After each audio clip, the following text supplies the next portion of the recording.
ត្រជាំងរំដំឲ្យបេះដូងខ្ញុំរុនធត់ចាន់មួយចំណិនស្ទើរលត់រលីរាំងស្មីតារារះពេញមេឃរនជួយលំអរាត្រីច្រើនរាប់រយពាន់គ្មានរះស្មៃបំភ្លឺលោកា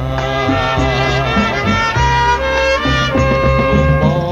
ងស្នេហ៍ប៉ុន្តែអូនមួយអាចជួយដោះស្រាយរឿងស្នេហាដែលជាជនរិនរួតចិនដាហើយខ្លោចផ្សា